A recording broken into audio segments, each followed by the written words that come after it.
Welcome to my channel. Today I'm going to be talking about the top 10 differences between hiking in Alaska and hiking in Kenya. I was in Kenya recently, and of course I live in Alaska, so I'm going to be telling you my top 10 differences when hiking in Alaska versus hiking in Kenya. If this is your first time hearing this voice, please like, share, and subscribe. Let's get right into it. Number 1, terrain and landscape. Alaska features rugged mountains, glaciers, dense forests, and vast tundra. Hikers can explore dramatic landscapes, including national parks like Denali and Glacier Bay. Kenya, on the other hand, offers diverse terrains, including savannas, mountains like Mount Kenya, and lush highlands. The landscapes are often characterized by open plains and wildlife-rich areas. Number 2, wildlife encounters. Alaska, home to large mammals such as bears, moose, caribou, and wolves. Hikers may encounter these animals in their natural habitats, often in remote areas.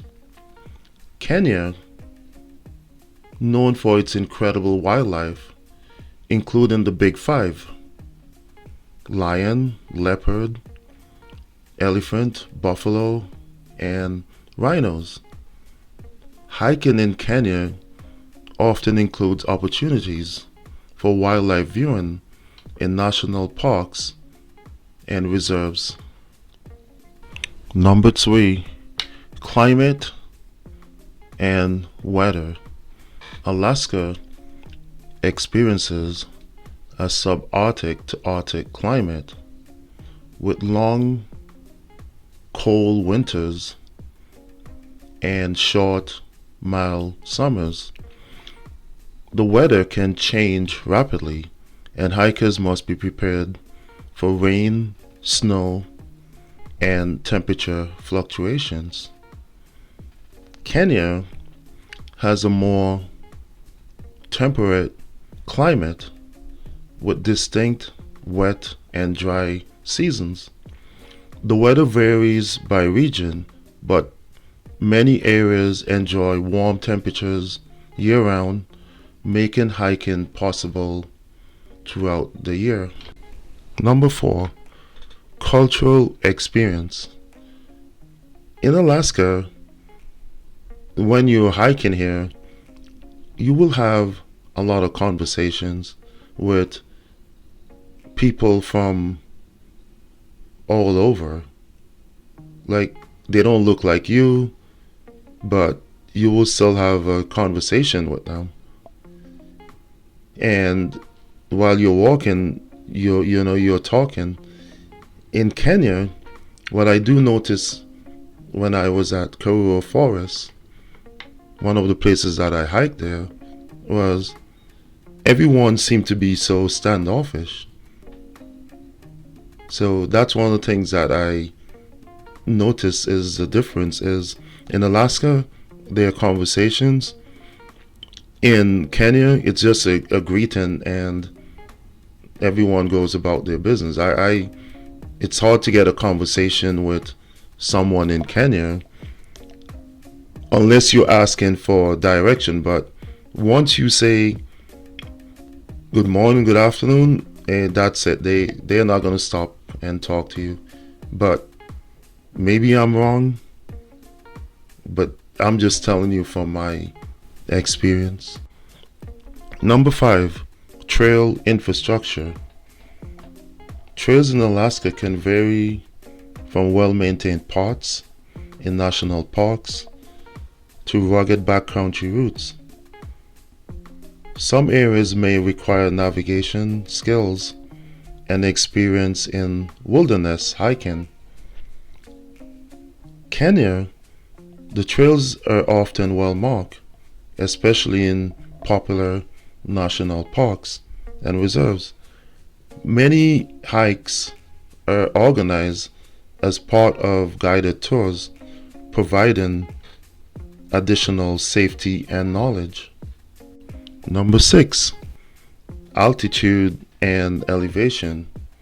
Alaska features high altitude hikes, particularly in the Alaska Range and Denali National Park.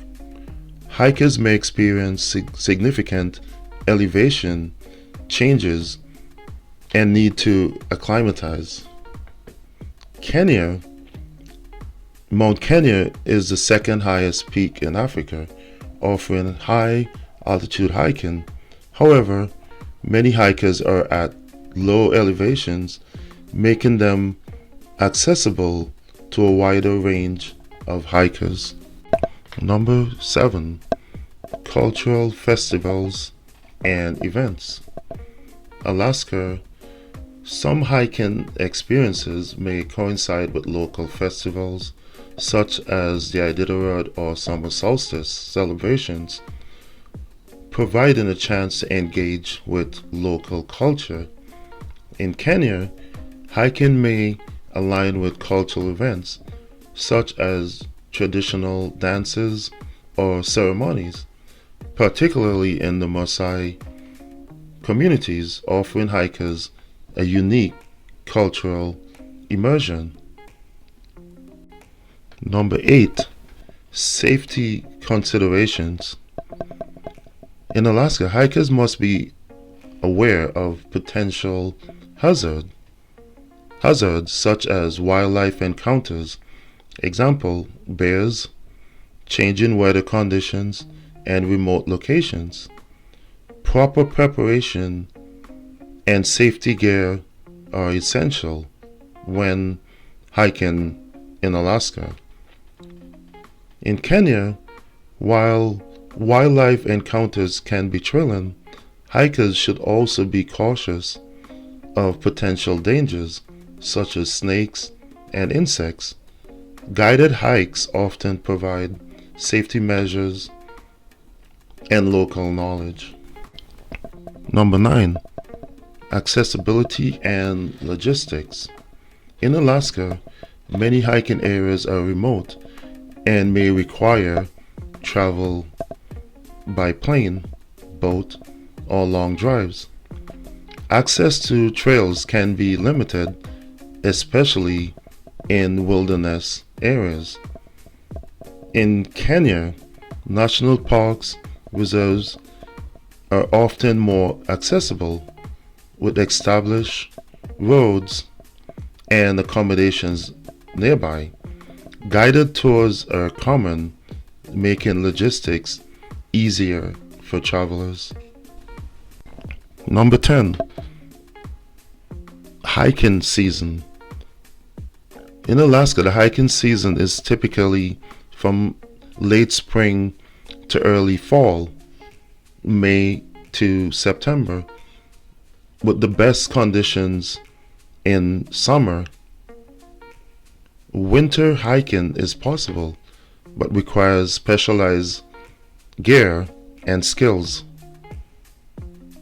In Kenya, hiking can be done all year round, but the best times are during the dry seasons, June to October, and January to February.